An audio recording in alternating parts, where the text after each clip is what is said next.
Dengan sebut subhanallah, maka itu peluang kita zikir dengan Allah Subhanahu Wa Taala. Dan subhanallah tamlaul mizan.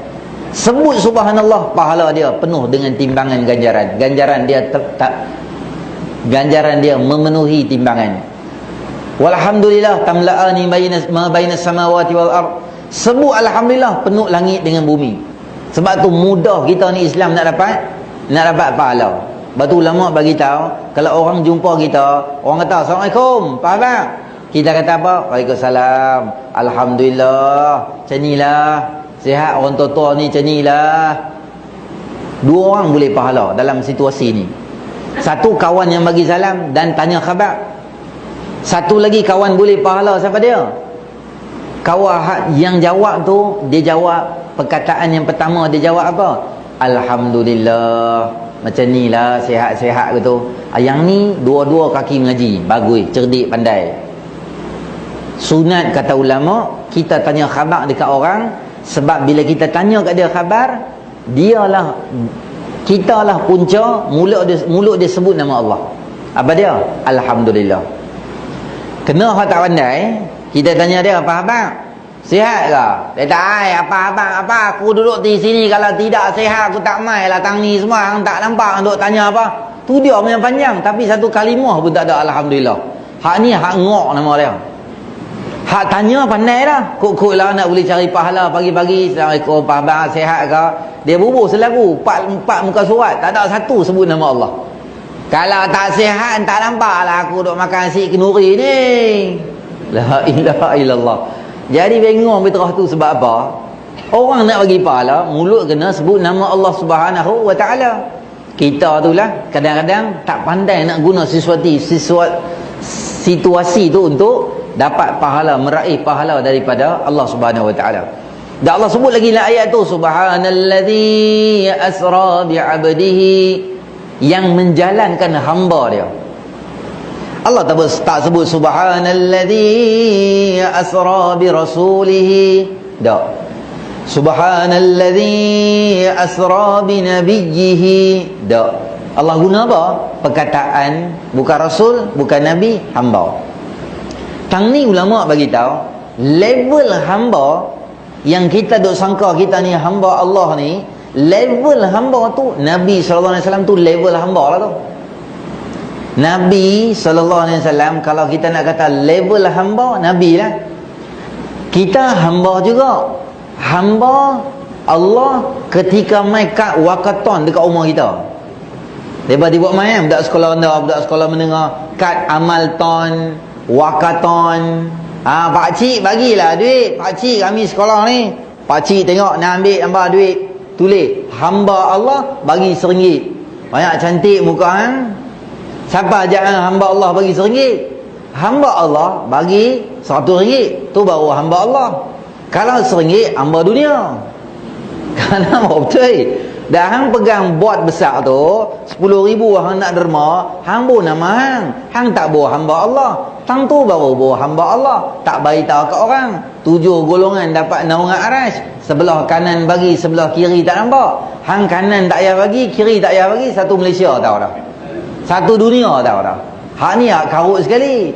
Derma fi sabilillah, infak fi sabilillah, nak menunjukkan kata kita ni bukan hamba dunia, hamba Allah Subhanahu Wa Taala. Dah lah bagi RM1 pun buruk dah. Muka raja pun tak nampak dah.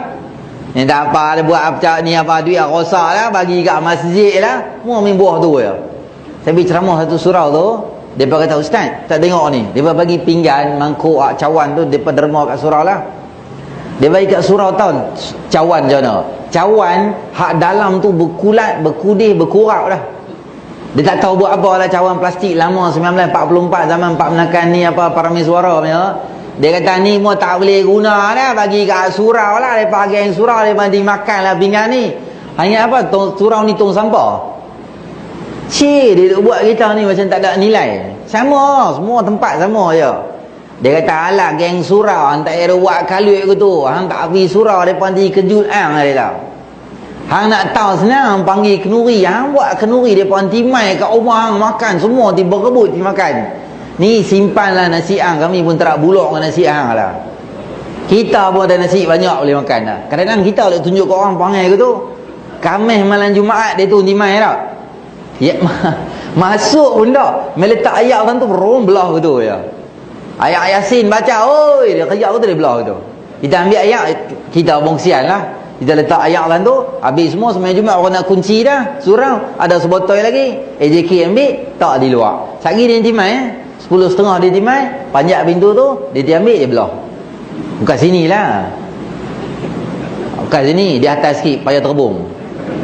Sini okey lah. Tak ada salah. Esok saya kata kat dia, esok ayat tu nanti masuk syurga hang duk di luar ayat. Dia ayat tu dia kata kat ayat, ayat macam mana hang boleh masuk syurga? Ayat tu kata dia lah hang samdulah hang Khamis malam Jumaat Yasin tak mau baca. Hang mai letak ayat yang belah hang sembahyang tak mau. Dalam aku masuk syurga hang duk di luar. Sama macam pen tu lah, pen Quran tu. Amin tak? Dia letak baca Quran, dia letak baca Quran. Saya kata esok pen tu dia masuk syurga. Sebab pen tu duk baca Quran, hang tak baca. Tak apalah kan, korang kita tahu tak mana nak baca. Tu nama kata hamba Allah Subhanahu Wa Taala ni dalam hati dia untuk agama Allah nombor 1. Hari ni kita punya untuk agama Allah ni nombor berapa kita letak kita tak tahu. Kita duk anggap kadang-kadang dah kita tak ibadat, tak main masjid, tak main surau, tapi kita anggap pula orang-orang main masjid surau ni low class. Apa? Ke bawah. Tak ada nilai lah. Sebab kadang-kadang masa kita duk tunjuk perangai gitu lah. Hari Jumaat pisang dimai tak? Masjid dia berarti hantar main pisang. Saya kadang-kadang bila khutbah, saya sampai awal, kita parking menghadap ke masjid tu, betul lah, mereka duduk dekat pisang tu, dia buat halaqah TV 9 tu. Tanyalah Pak Menakah hang, bukan tanya ustaz. Pak Menakah dia dalam tu, tanyalah Pak Menakah hang, mereka tanya. Tak apalah. Saya tengok mereka makan pisang macam jus buah. Jus buah kita buat macam mana? Ni buah jus tu kan, kita ambil apple potong 4 tak situ sumat, lepas tu kita tekan buah ayam gitu, lepas tu buah ayam macam tu dia makan pisang tu. Dia buka pisang tu, dia tak gigit dah, dia buah satu dalam mulut dia, dia telan masuk, dia buah ayam. Dia nak makan banyak, takut kawan dia makan habis. La ilaha illallah. Pisang bukan 24,000 hang kena buat loan Maybank baru boleh makan pisang. Murah je boleh beli pisang. Tapi makan dengan tangan kiri, makan satu buah ayak, satu buah ayak. Saya kata dan kau usus hang nak blender ni. Pisang tu masuk saja terus ke tu. Monyet cerdik makan pisang daripada hang. Dia gigit juga. Hang makan terus pisang tu. Tak cukup dengan tu, ambil 2 bolang poket depan. Abuan bol belakang, bol sini 3. Abuan nak makan di traffic light lagi lepas apa? Lepas balik semayang ni duduk traffic light 50, 49, 48. Lambat aku ke darah pisang lu, makan lu. Tak katalah cimpanzi. Tapi lah dekat-dekat adalah.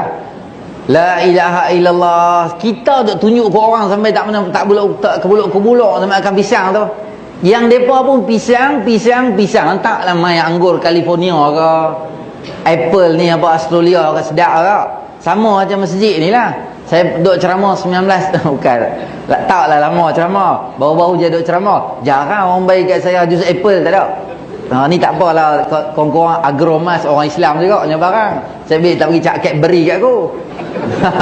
Memang bungkus jawab dia. Lupa aku nak baca ayat apa lagi semalam Isyak. La ilaha illallah Muhammadur Rasulullah.